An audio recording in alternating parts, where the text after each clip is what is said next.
Can you name all the cards in Yugi Muto's Duelist Kingdom deck without looking them up? No? Well, don't worry. By the end of this video, you'll be an expert. In this video, we're diving deep into 141 mind-blowing facts about every single card in Yugi's iconic deck. From the obvious powerhouses like Dark Magician to the often overlooked cards that save the day, this is the deck that made him the king of games, and you're about to learn a lot of cool things about them. Are you ready to level up your Yu-Gi-Oh knowledge? Let's go.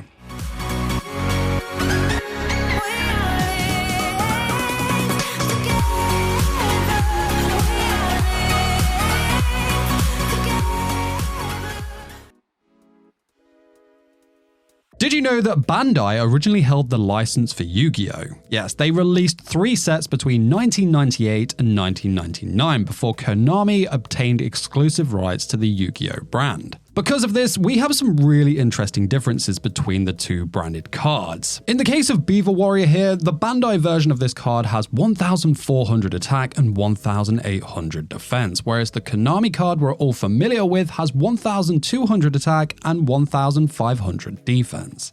Those who pay attention to detail will see that Beaver Warrior's tail is more similar to that of a mouse or a rat than a beaver. Therefore, its TCG name is technically incorrect. However, I don't think Rat Warrior has the same ring to it, and would of course lose all the witty innuendos associated with Beaver Warrior. Yeah, I'm looking at Gemini Elf for those of you trying to work that one out. Every now and then, monsters tend to hop on over to feature in other cards' artwork. Everyone's favourite beaver appears in the artworks of Emergency Evasion, Scrum Force, and Pinpoint Guard. Scrum Force is probably my favourite of the bunch.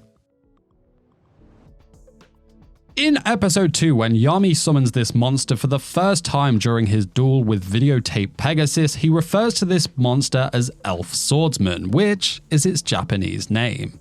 Sticking with the Japanese theme, some versions of Celtic Guardian's Legend of Blue Eyes 007 print have the Japanese version of the logo on the back bottom right corner of the card, where Yu-Gi-Oh should actually be written in English. Celtic Guardian's second OCG artwork is taken from the title page of Chapter 66 of the Yu-Gi-Oh! Duelist manga, titled Seen Through, which is the beginning of the final duel against Pegasus. Don't you love it when moments from the story are referenced? In the Yu-Gi-Oh! Games Dark Duel stories, the Duelist of the Roses, the Sacred Cards, and Reshef of Destruction, Curse of Dragon can change the field into a wasteland field. This is a reference to its combo attack with Burning Land against Weevil. Curse of Dragon will always be a really nostalgic card. This card's OCG and TCG artwork, like Celtic Guardian and so many others, is taken directly from the Yu-Gi-Oh! Manga. Curse of Dragons comes from Chapter 8, the Ultimate Great Moth, from the panel where this monster is summoned. And did you know that this card had one consistent artwork throughout the story? However, in the Labyrinth battle game, it was drawn in a different position, and in Yu-Gi-Oh! Duel Monsters 2 Dark Duel Stories, the card was drawn with different artwork. Curse of Dragon has 3 retrained counterparts: Curse of Dragon Fire, Curse of Dragon the Cursed Dragon, and Curse of Dragon the Magical Night Dragon. Retrained counterparts are basically monsters that have been reprinted with a new effect or a slightly different name, but keep the same base attack and defense, and usually they're level 2 as the original. Dark Magician's card text is legendary. It reads the ultimate wizard in terms of attack and defense. As its lore text states, this monster has the highest attack and defense total combined sum for a normal monster wizard at 4,600. But there is a monster spellcaster who tops him with a combined attack and defense total of 5,350. Do you know what card that is? High five if you got it, it's Cosmo Queen, but since she's a queen and not a wizard, our boy Dark Magician keeps his title. Dark Magician's attack of 2,500 set the standard for the attack value of the other Yu-Gi-Oh! Series protagonists' ace monsters moving forward. We have Jaden's elemental hero Neos from Yu-Gi-Oh! GX, Yusei's Stardust Dragon from Yu-Gi-Oh! 5Ds, Yuma's number 35 Utopia from Yu-Gi-Oh! Zexal, Yuya's Odd Eyes Pendulum Dragon from Yu-Gi-Oh! Arc 5, and Yusaku's Firewall Dragon and Cyberverse Clock Dragon from Yu-Gi-Oh! Vrains. Interestingly, nearly all those ace monsters have 2000 defense, though Dark Magician has 2100. However, the Bandai version of it has 2000 defense for those who like balance. Card names are pretty fun. In the German dub of Yu-Gi-Oh! And Yu-Gi-Oh! GX, this card was always called Schwarzer Magier. This translates as Black Magician. This was Dark Magician's original name, which was changed to further the brand from things like Black Magic. We see Bandai Konami differences often in these classic cards, but we don't see stat differences between the anime and manga all too often. In this case, we do. Feral Imp is a level 5 monster in the original manga, while the card is a level 4 in the anime. I love Feral Imp, but when I saw that its Japanese name directly translates to simply Gremlin, well, I couldn't help but love it more. And it works perfectly with its card text lore as well, which says, a playful little fiend that lurks in the dark, waiting to attack an unwary enemy. This card feels like a classic nostalgic Yu-Gi-Oh! Card whenever I see it, and its artwork is taken from the manga's 7th chapter titled The Trap. This is from the panel where it's being summoned against Weevil. Feral Imp has always had the same card artwork, however, in the Duel Monsters 2 Dark Duel Stories game, it does have a different artwork, which every time I see it, all I can see is a shiny Espeon. Most people don't pick up on this, but in the Tablet of Lost Memories, where the Pharaoh is facing off against Priest Seto, Gaia the Fierce Knight can be seen on the Pharaoh's side of the field. I don't know about you, but Gaia always felt like a proper Duelist Kingdom card. Super nostalgic. Yugi played this monster in his very first duel against Kaiba and played it 5 times during the Duelist Kingdom tournament. After that, it's played just once more in the virtual reality game and one more time against possessed Bandit Keith just before Battle City. After that, it was never played again. Understandably, when tribute summoning is brought into play, Gaia isn't really worth the payoff. It's sad to see this legendary monster fade into the background after being such a staple for Yugi during Duelist Kingdom.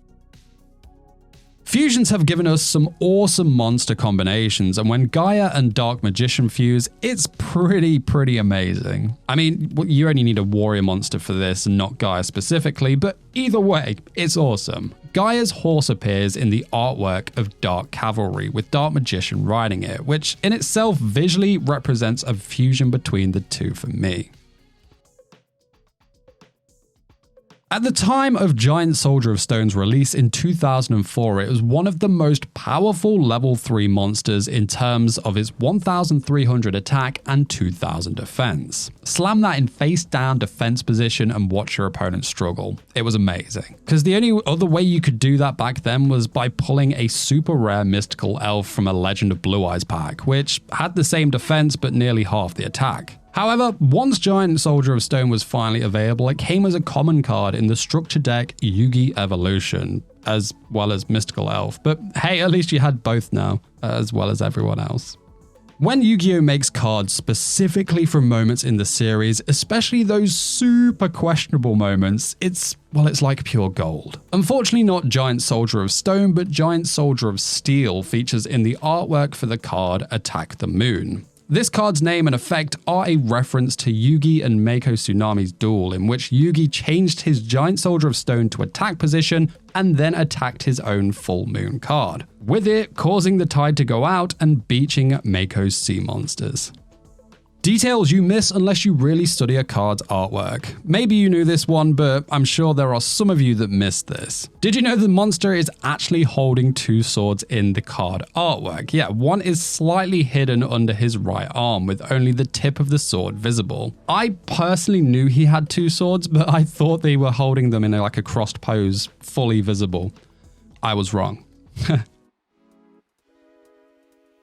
Griffore's debut was in episode 4, which aired in Japan in the year 2000 and aired in 2001 for us English viewers. The card itself isn't amazing, but for nostalgia and those building character decks, Griffore was near the top of their older cards needing a print wishlist. 15 years, yeah, 15 years after its anime debut, it finally came out in 2015's Yugi's Legendary Deck set as a common card.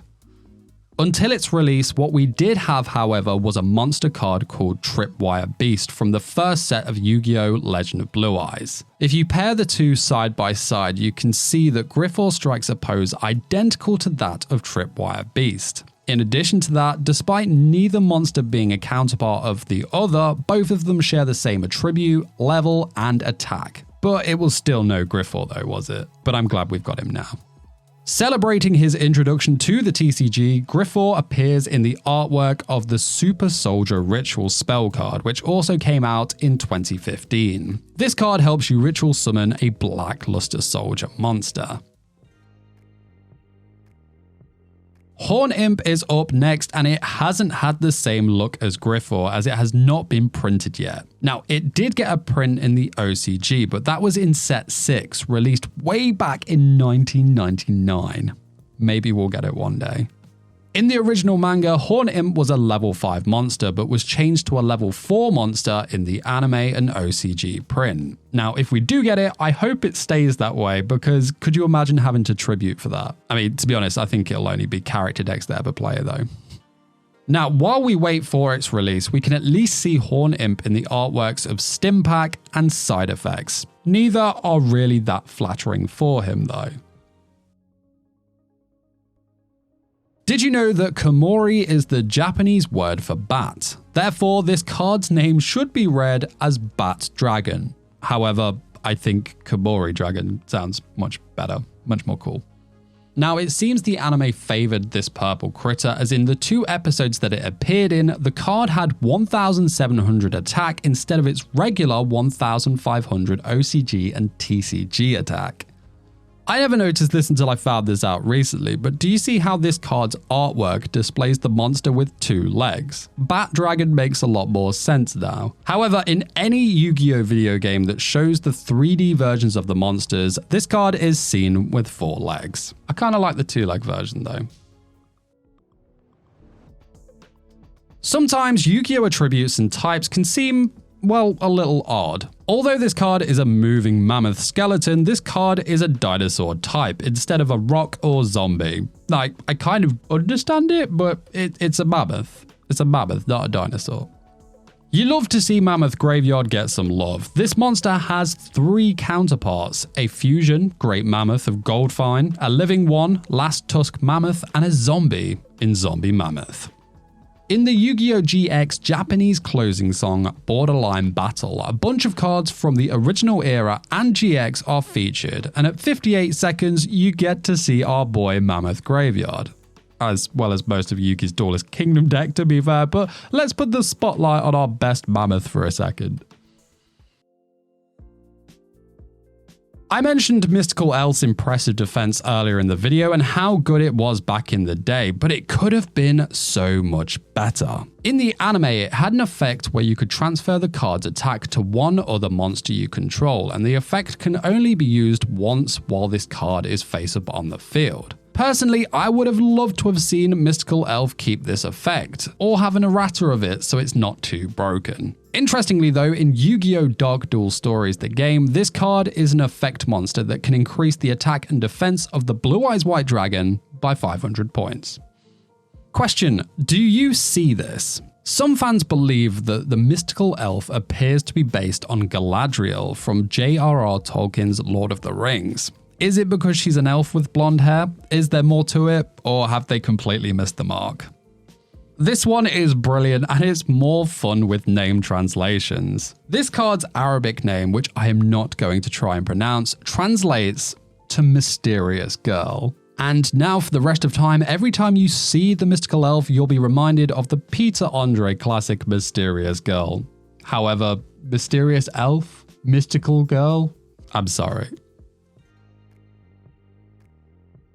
Either Silverfang has a doppelganger or it's found its long-lost twin, because in 2013's Legendary Collection 4 Joey's World set, a monster card called Wolf was printed. Both are wolves and have the same level, type, attribute, attack, and defense. Literally, the only difference between the pair is that Silverfang is a fusion material for Flower Wolf, and, well, Wolf is not. Just like Horn Imp, in the manga this card was a level 5 monster instead of the level 3 monster that it is in the anime and TCG. Silverfang appears in the artwork of the trap card Superior Howl, which unfortunately is an anime-only card at this point, and I'd love to see Silverfang featured in more cards or this get a print, I don't know. We need more Silverfang. Did you know that Summon Skull was Yugi's ace monster? That's right, in the manga this card functioned as Yugi Muto's ace monster before he received his grandfather's deck that contained Dark Magician. Now I'd love to have gotten more on this, was this card special to Yugi the same way Dark Magician was to the Pharaoh? Did Yugi inherit his grandpa's deck without a Summon Skull in it, adding his own ace monster as part of himself to the legendary deck? I don't know. I mean, it has the 2500 attack required of a protagonist ace monster. I'd love to find out more, really would. If you take a look at Summon Skull's original manga artwork, it looks almost identical to the artwork of the Magic the Gathering card called Lord of the Pit. Not just that, but the two are also both rare and powerful demons. In the manga, Summon Skull was a level 7 monster, much like Lord of the Pit's converted mana cost of 7. Summon Skull's Japanese name also translates to Summon Demon, which is also similar to Lord of the Pit's printed type line of Summon Demon. Because of the strong similarities between Magic the Gathering and the early form of duel monsters, this was likely intentional on Takahashi's part as a nod of respect. Talk the talk and walk the walk. Summon Skull's lore text reads, "A fiend with dark powers for confusing the enemy. Among the fiend-type monsters, this monster boasts considerable force." This is no joke because this monster has the second highest attack of all fiend normal monsters, behind only Zoa with an attack stat of 2600. Torike is the last monster in Yugi's Duelist Kingdom deck that has not been printed yet. However, just like Horn Imp, it was printed in the OCG's Set 6 back in 1999.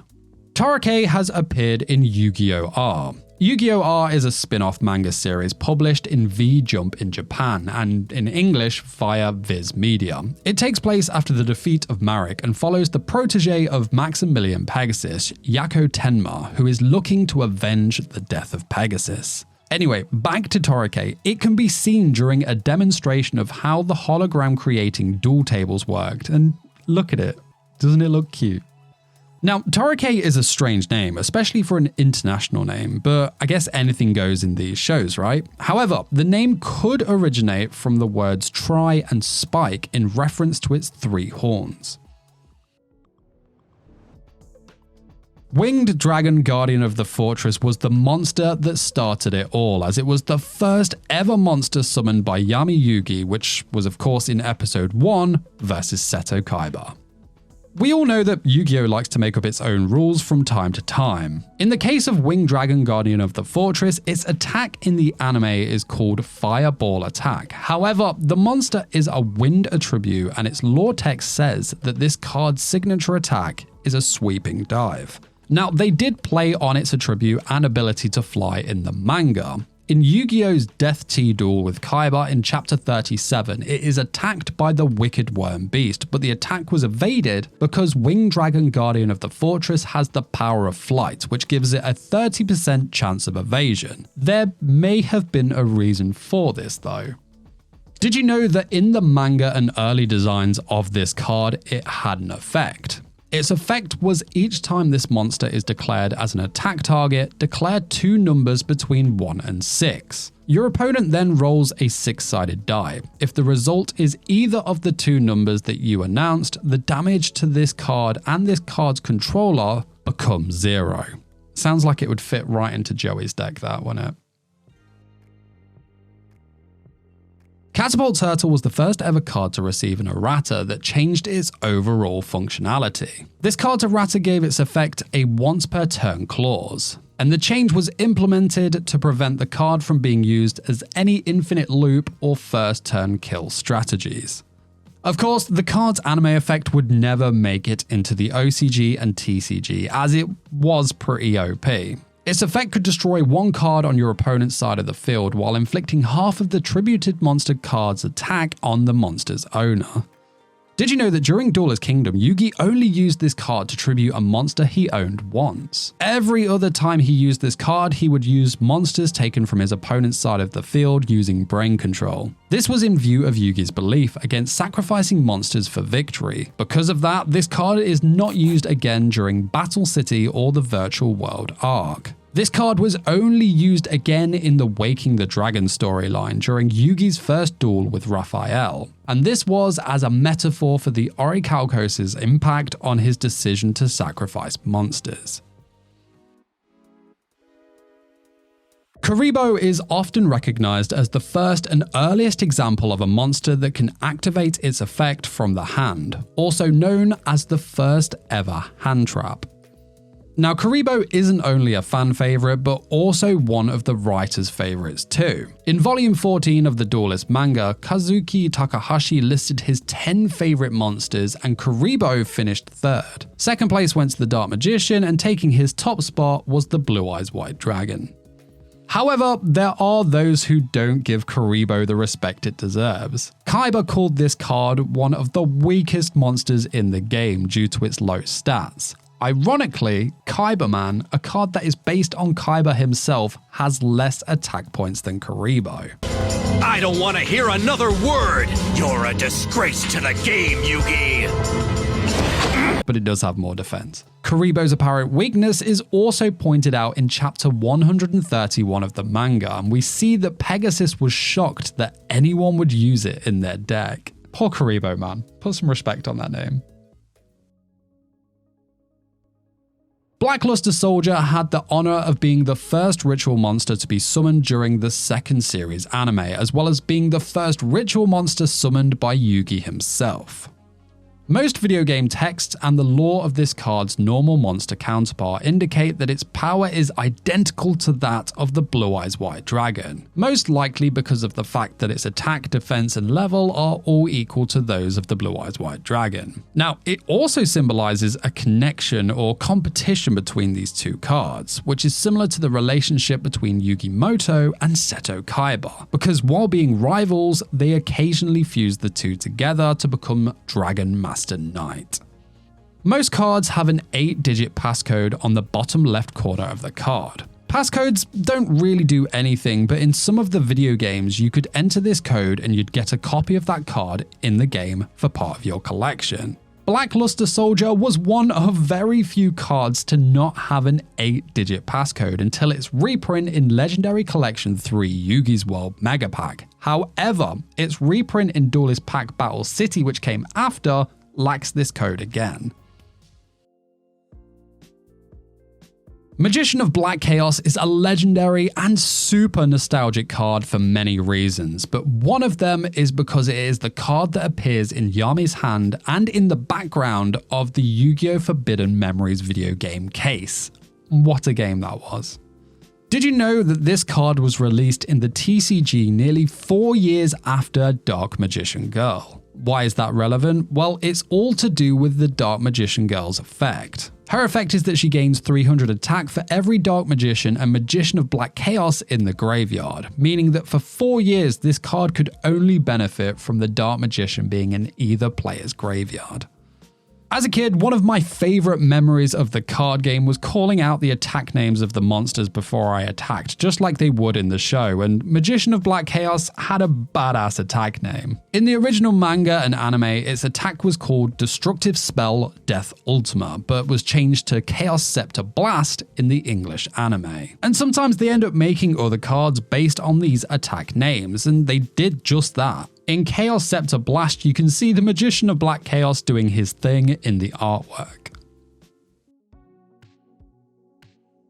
Gaia the Dragon Champion is as iconic as they come, and it was also the first fusion monster to be summoned during the second series anime. Not only that, but it was the first fusion monster to be summoned by Yugi. This was in episode 5 in his duel against Weevil, and in the same episode, this card was simply referred to as a Dragon Knight combo. Interestingly, though its fusion materials, Gaia the Fierce Knight and Curse of Dragon, are dark and earth monsters, this card is a wind monster. Now, we see the exact same thing with Chimera, the flying mythical beast in Battle City, which coincidentally is used again by Yugi. Gaia the Dragon Champion appears in the artwork of Corrosive Scales, but it's not alone, as the perfectly ultimate Great Moth is there too. The card artwork and its effect are based on the battle these two monsters had in the series, where Gaia continuously lost 100 attack points from the wings of Great Moth. And that wraps it up for Yugi's monsters, and we're moving on to the spell and trap cards next. But I can hear you saying that I've missed some pretty iconic monsters used by Yugi during the Duelist Kingdom arc. Well, don't worry, because though they weren't actually in his deck for the tournament, I will be covering them at the end of the video, so make sure you stick around till the end for those bonus monsters. Just like the monster it summons, Blackluster Ritual was the first ritual spell card ever released. It was also the first ritual spell card that appeared in the anime series. Despite being able to summon one of Yugi's best ever monsters, the Blackluster Ritual card only made 5 appearances and was only ever played twice. Once in episode 45 against Mai, and again in episode 177 during his tag duel with Kaiba against Darts. Blackluster Ritual was seen in his hand in episode 111 during his tag duel with Joey against the Big Five, but he was forced to discard it when he activated card destruction. However, he was seen to have a second copy in his hand later in the duel. Did you know there seemed to be a relationship between the Blackluster Soldier and Gaia the Fierce Knight? In the manga and in some of the video games, Gaia the Fierce Knight is listed on Blackluster Ritual specifically as a requirement to ritual summon the Blackluster Soldier. The Book of Secret Arts made 3 appearances in the series. In episode 2 against Videotape Pegasus, it was seen in his hand, and then it had gameplay twice during Duelist Kingdom. Once in episode 10 against Ghost Kaiba, and again in episode 34 in Yugi's final duel against Joey. The card was then never played again until the ceremonial duel in episode 223, when Yami used it to power up the Dark Magician against Yugi. In the English version of the Tag Force series and the non-English versions of Starter Deck Yugi, the quill above the book was removed and the book was vertically centered. Did you know that this card had 14 counterparts in the first set of Yu-Gi-Oh! Legend of the Blue Eyes White Dragon? These cards all increase the attack and defense of a certain type of monster by 300 points. These cards were Beast Fangs, Dark Energy, Dragon Treasure, Electro Whip, Follow Wind, Laser Cannon Armor, Legendary Sword, Machine Conversion Factory, Mystical Moon, Power of Kaishin, Raise Body Heat, Silver Bow and Arrow, Vile Germs, and Violet Crystal. Brain Control was a pretty OP card back in Duelist Kingdom, as it did not have a cost. Its effect read, control an enemy monster for 1 turn by brainwashing it into an ally. However, when it came to the TCG, they added the 800 life point cost. Pretty sad.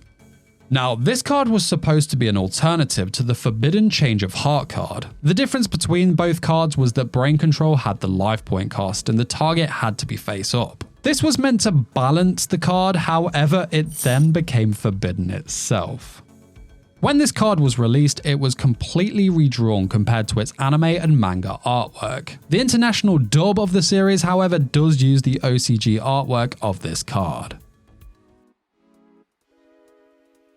A lot of Yugi's spell cards' anime effects were vague, and they seem to vary across their appearances, basically to suit Yugi's current situation. Burning Land is one of those cards. In episode 5 versus Weevil, Yugi activated the card that allowed Curse of Dragon to attack the forest field, depriving Weevil of his field power bonus. But in episode 7, Yugi activates Burning Land to target all of Mako Tsunami's monster cards at the same time. Sometimes a card's artwork can go unnoticed as, well, simply just looking cool. This card's effect is cleverly referenced in the card's artwork. The fire first burns and scorches the ground surrounding it, destroying field spell cards, then lingers until nothing remains. Basically the player's life points. I thought that was pretty clever. For those of you who like different artworks, when this card appeared in the anime, the scenery was modified to depict only a large forest, although the manga and OCG/TCG artworks showed a forest, an ocean, and a set of mountains. The form of the flames also vary in the anime artwork. The entire Dark Magician archetype was renamed to avoid referencing black magic. In the anime and video games, this card is called Dark Magic Ritual. However, this card did manage to retain its original name of Black Magic Ritual in the TCG. In the Japanese version of this card's artwork, a pentagram was featured in the center of the magic circle. However, this hexagram was removed from the card's international artwork due to censorship reasons. Everyone loves a misprint, not just for fun, but also for their value. When this card was released in the TCG Premium Pack 1, there were several misprints of the card with the text Marshmallow replacing Black Magic Ritual. This was because Marshmallow was the next card on the set's list, and I recently saw one of these misprints selling on eBay for $500. D-Spell had an anime-only counterpart called Cursebreaker, which was used by Yugi in episode 61 in his duel against Arcana, which he used to negate and destroy Thousand Knives and Magical Hats. Their effects are similar, yet definitely different in power. D-Spell lets you destroy one spell card on the field, whereas Cursebreaker negates all spell effects inflicted by your opponent. Wordplay is always fun, and this card, D-Spell, is a play on the word dispel, in, of course, reference to its effect. We have more misprint fun up next. Did you know that all copies of this card found in Starter Deck Kaiba Evolution have the word spell not capitalized? This misprint isn't going for nearly as much as the Black Magic Ritual ones, however.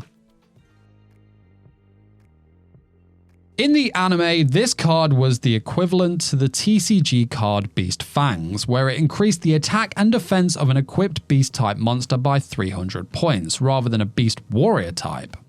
What I really like about this card is that the card's effect is inspired by the idea of a human becoming a werewolf under a full moon.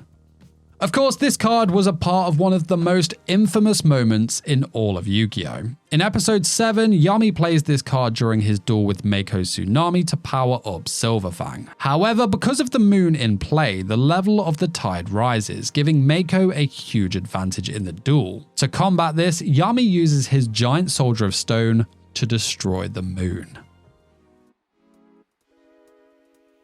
Horn of the Unicorn is a classic Duelist Kingdom card and a pretty powerful one, increasing a monster's attack by 700. Sadly, this card was only ever used in Duelist Kingdom. We saw it in episode 4 against Weevil, episode 7 against Mako, episode 23 against Kaiba, and lastly, episode 35 against Pegasus, never to be played again after that.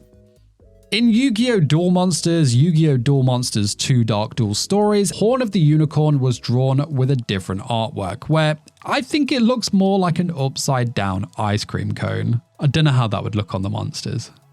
Okay, let's have some more fun with names. In the German dub of the anime, this card's name is Stolz des Einhorns, which translates to Pride of the Unicorn. It did go back to the normal Horn of the Unicorn in the TCG, which in German is Horn des Einhorn. I can't do accents or other languages, I apologize. The Living Arrow card was another of Yugi's classic vague card effects that differ between episodes. The most famous use of this card was in his duel with Seto Kaiba in episode 24. Yugi uses this card with Polymerization in order to fuse Blue Eye's ultimate dragon with his own mammoth graveyard, causing the fierce dragon to deteriorate and lose 1200 attack during each of Yugi's end phases. Now, we see a different effect in episode 37 when Yugi uses this card during his duel against Pegasus. When Toon Summon Skull attacks Dark Magician, Yugi activates this card to destroy Toon World by activating the effect of Pegasus's magical neutralizing force as this card's effect. And we get yet another effect. In episode 51, Yugi uses this card against a possessed bandit Keith. Keith activates Tribute to the Doomed to destroy Yugi's set monster. However, Yugi activates this card to switch the target of Tribute to the Doomed to Zero the Mant, which ends up destroying it. Interestingly, this is the only episode where the card is played with its actual effect as stated on the card. Most of us will always know this card by its anime name, Living Arrow, but for some reason, when it came out in 2008 as part of the Zombie World structure deck, it was called Spell Shattering Arrow. When this card was released, not only did it have a name change, but it was also completely redrawn compared to its anime artwork. And you can see the upgrade here. Like, I'm all about being faithful to the original series, but this change, I think it was an upgrade. The original's still classic though. Magical Hats was another card that was very different in the anime compared to what we got in the TCG. First of all, this card was a quick play spell card instead of a normal trap card. Secondly was the effect of the card. In the anime, 4 hats appear and cover the controller's monsters. After that, the hats rearrange themselves at random to conceal the monster or monsters and keep the opponent from identifying them without attacking. I think Yugi could also hide traps under these hats as well to add further insult to injury. Though the TCG's effect was different, the artwork remained the same. The artwork still shows 4 hats, though in the game you can only select 3 cards as hats. I get the change, but I think reducing the hats from 4 to 3 is just such a shame. Maybe we can only use 3 out of the 4 hats because one of them has blown off into another card's artwork. That's right, yeah, we can see one of the magical hats in the artwork of Twin Twisters and Fusion Recycling Plant. When Maku the Magical Mist was released, its artwork was completely redrawn compared to the manga and anime artworks. And I'm gonna be honest, I'm not sure which one I prefer here. Both look really good. Maku is yet another vague Yugi Duelist Kingdom card that differs between duels. The card's lore in the anime was also very vague. It simply read, better electrical conductivity boost attack by 30%, which kind of really says it all. Looking at these different uses, in episode 5, Yami first uses this card in his duel against Weevil. He uses the card to wash the poison made by Weevil's Great Moth off of the field. Not only that, but it also covers Great Moth in water, which enhanced Yugi's Summon Skull's Lightning Strike and raised its attack by 1000 when it attacked Great Moth. Yami uses a different effect of this card in episode 34 against Joey. When Joey's Thousand Dragon attacks his Dark Magician, which has 100 attack at this point due to the effect of Time Wizard, Yugi tributes Dark Magician to special summon Dark Sage. Yugi then uses Dark Sage's effect to activate Maku from his hand, which extinguishes Thousand Dragon's Noxious Nostril Gust. Finally, in episode 50, Yugi used this card during his duel against the possessed bandit Keith. The water from Maku caused Keith's machine-type monsters to rust, decreasing their attack and defense to drop by 300. Maku, of course, also increased the attack of Yugi's Summon Skull by 750 this time. When Maku was released, its TCG effect worked with either Summon Skull specifically or one Thunder monster. What would happen is all monsters your opponent controls are destroyed if their defense was lower or equal to the selected monster's attack. Pretty powerful card. Funnily though, there was a period in the Game Boy Advance platforms where the card listed left arm of the Forbidden One instead of Summon Skull by mistake. Now the left arm's 200 attack wouldn't do you much good there. Did you know that Monster Reborn was known as Reborn the Monster for the first 27 episodes of the original anime's dub before they started calling it by its proper TCG name? Personally, it'll always be Reborn the Monster to me.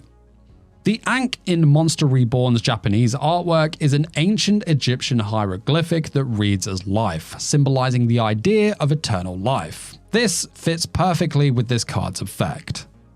Now, the Ankh symbol was completely removed and redrawn in the card's international artwork to steer clear of religious overtones. Interestingly, there are some international manga and video games that still use the original Japanese artwork. Now, the design that came out of the change was so good that many Japanese players preferred the design of the international artwork over the original Japanese one. There was enough demand that a Japanese version of this card with its international artwork would finally be printed. However, this was an extremely rare promotional card among the 3 Yu-Gi-Oh! World Championship 2017 attendance cards.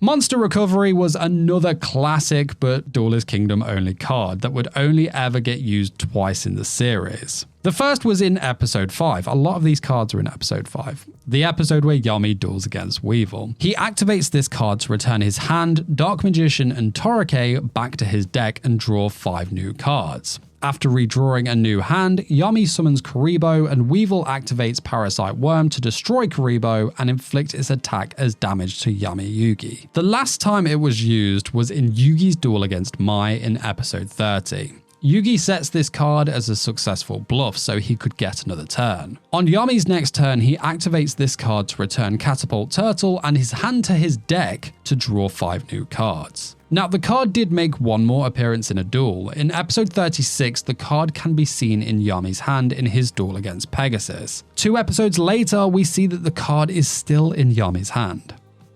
When Monster Recovery was released, its artwork received a bit of a glow-up. It was redrawn with more details and a different coloration.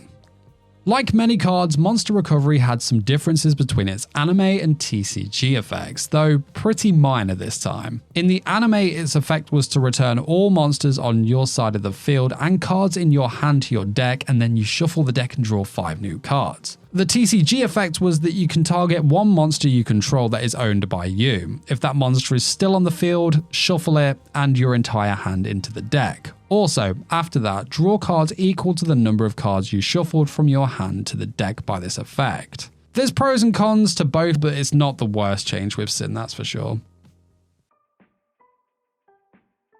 In the series, Monster Replace was a spell card, but when it was released in the TCG, it was a trap card under the new name Shift.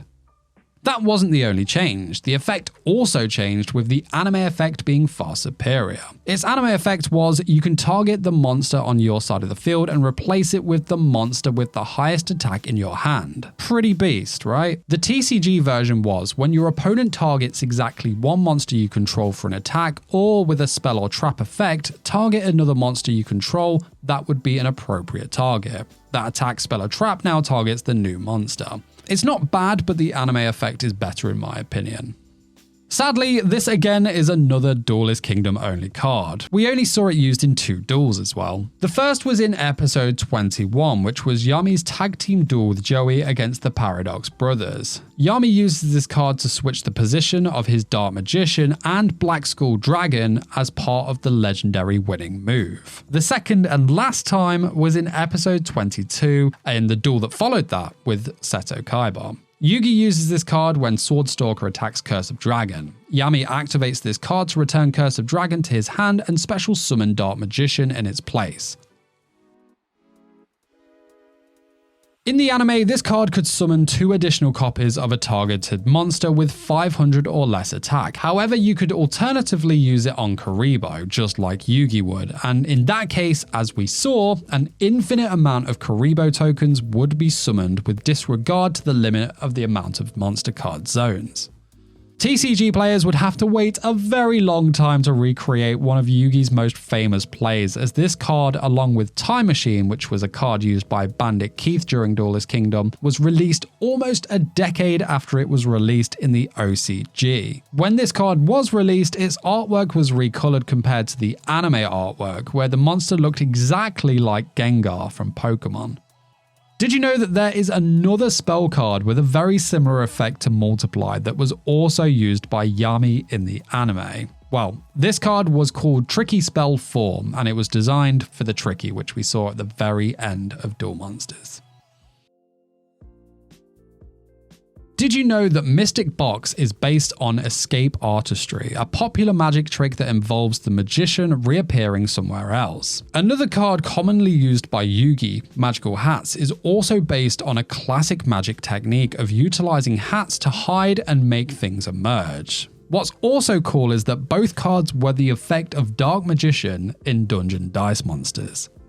On multiple occasions after Yugi used this card to transport the Dark Magician to another location on the field, his opponent would ask Yugi how he did it. Yugi explains that a magician never reveals his secret, as the Dark Magician shakes his finger at them. I always loved the sass in that response.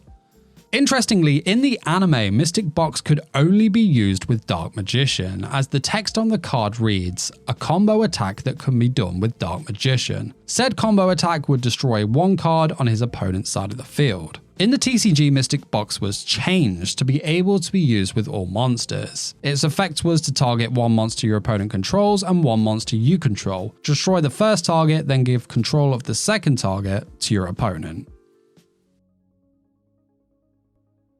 Science lesson time. In chemistry, polymerization is the process of joining two or more molecular units to form bigger chains of units known as polymers. This is of course similar to Yu-Gi-Oh! In that two or more monsters are joined to create a new, more powerful monster. Did you know that polymerization has the most errata of any card in the OCG, with 9 different errata? In case you were wondering, errata are changes to any part of the text of a card that occur between reprints. An errata can be made to a card for a variety of reasons, including to fix mistakes, to update a card's terminology, or to clarify the behavior of a card so that its rulings are easier to understand.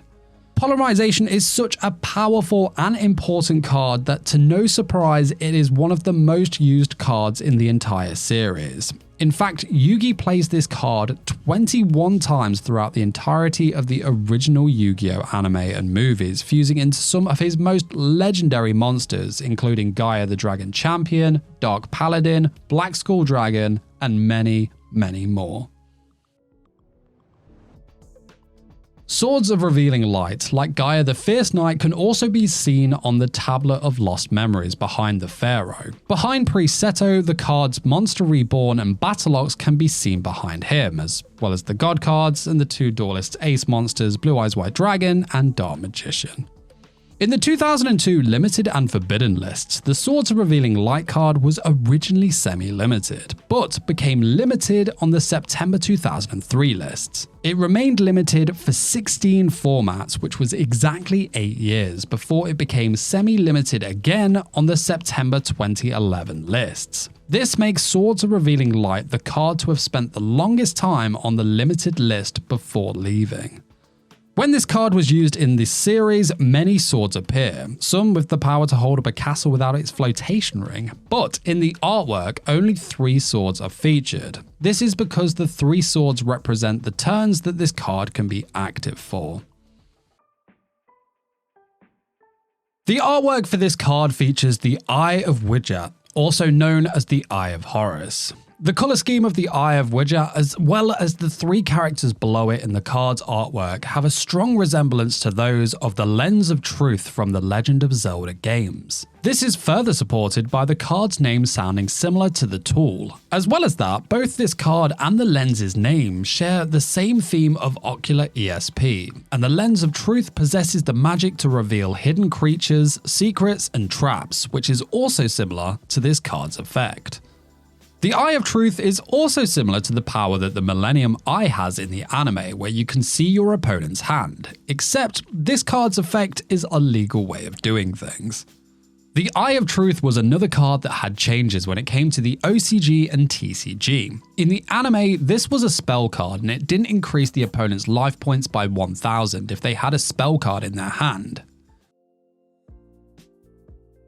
Did you know that Mirror Force was the first ever card released that could only be activated in response to an attack, and what an effect it was in response to that attack as well?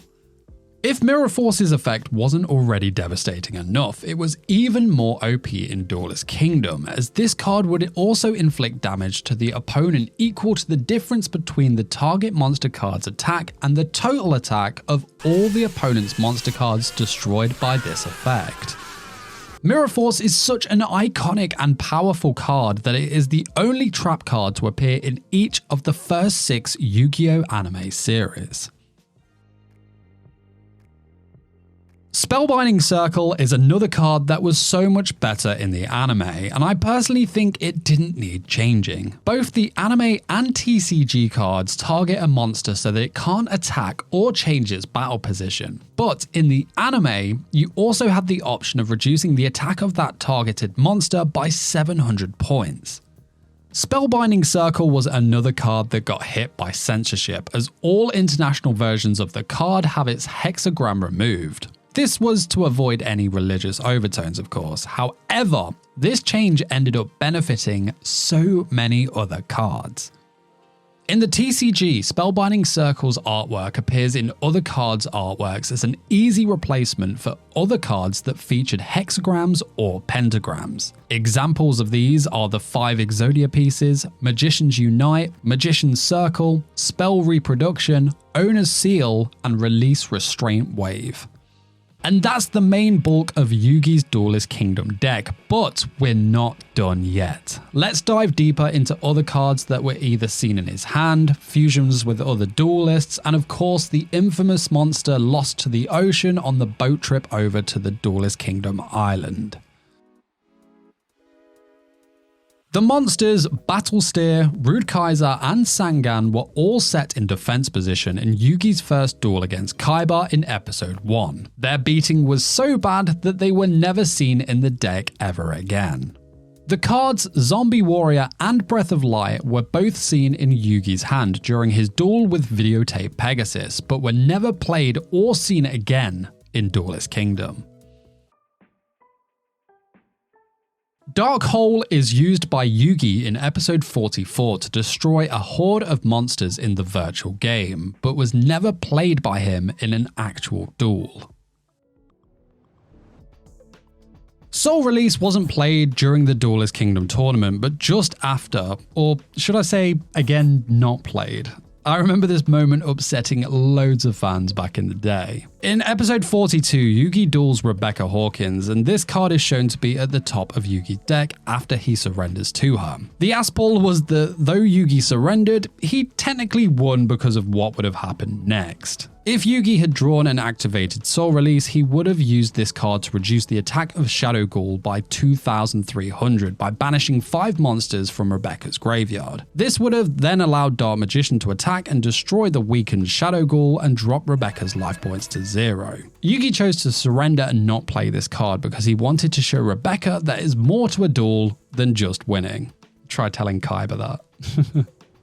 Good old Zedzrig, right? Yes, the TCG and Korean versions of Soul Release have censored artwork, where the woman featured in the artwork is given clothing to make her less revealing. They didn't need to do this after clothing her, but the woman's bust size was also reduced. Did you know that some players speculate that the girl in this card is one of the elf sisters or counterparts? Mystical Elf and Dark Elf have long been counterparts to one another, and people think the girl in Soul Release could also be a relative. This is based on the shared skin color she shares with the Mystical Elf, and that she has a somewhat similar hair color to the Dark Elf. Are they stretching with this one, or do you agree that this could be possible? Yami played Bakura in a duel using a deck titled the Friendship Deck. In this deck, Yugi combines some of Joey's, Teia's, and Tristan cards into his own deck, including the souls of Yugi as the Dark Magician, Joey as the Flame Swordsman, Tristan as the Cyber Commander, and Teia as the Magician of Faith. The deck was garbage, pretty much. It featured cards like Basic Insect and whatnot, but it did include the Horn of Heaven, which was the first card shown in the anime to require the user to sacrifice something first in order to use it. Did you know that the Dark Sage's stats are the inverse of the Sorcerer of Dark Magicians, another upgraded counterpart to the Dark Magician that featured in the Yu-Gi-Oh movie Pyramid of Light? Darksage is definitely an OP card, so it came as no surprise that the card's effect in the TCG is a much weaker version of its anime effect. In the anime, you could activate one spell card from your hand during each of your opponent's turns, and you could add one spell card from your deck to your hand during your draw phase instead of conducting your normal draw. However, in the TCG, you are only allowed to add one spell card from your deck to your hand if you are able to summon the monster. The Darksage is one of the few monsters, if not the only, in the game that quite literally requires pure luck to be summoned, as you have to call a coin toss correctly from Time Wizard's effect. The Bandai version of Black Skull Dragon is level 7 and has 2600 defense, whereas the Konami version is level 9 and has 2500 defense. Did you know that this card is in fact the first ever level 9 monster in the Konami OCG? Similar to the Red Eyes Black Dragon and Meteor Black Dragon, Black Skull Dragon was also known as B Skull Dragon. This was from its initial release in the TCG in 2002 until its reprint in Legendary Duelist Season 1 18 years later in 2020. Black Skull Dragon is one of the most iconic and nostalgic monsters in the game, partly due to its first summon in the series when Yugi and Joey teamed up to summon it against the Paradox Brothers, but also because this monster is the cover card for Metal Raiders, which was the second ever TCG set. Dragon Master Knight is summoned by Yugi and Kaiba in episode 45 to face off against the Big Five's five-headed dragon. The really cool thing about this is that Dragon Master Knight and Five-Headed Dragon are based on Bahamut and Tiamat, the gods of good and evil dragons from Dungeons & Dragons. Dragon Master Knight is called Master of Dragon Soldier in the original Japanese version, as well as in some episodes of the English dub. The attack name of this card also differs between the Japanese and English dubs. This card's attack is called Galaxy Crusher in the original Japanese version and Dragon Saber Blast in the English dub. Did you know that Dragon Master Knight has the highest defense amongst all light monsters with 5,000 defense points? Winning with Exodia is a hard task in itself, unless your opponent is top decking, of course. But did you know that the odds of drawing all 5 pieces in your opening hand in a standard 40 card deck is a low rate of 0.000152%? Put simply, it'll only happen 1.5 times per 1 million games, which means you're more likely to be struck by lightning while drowning in the Atlantic Ocean.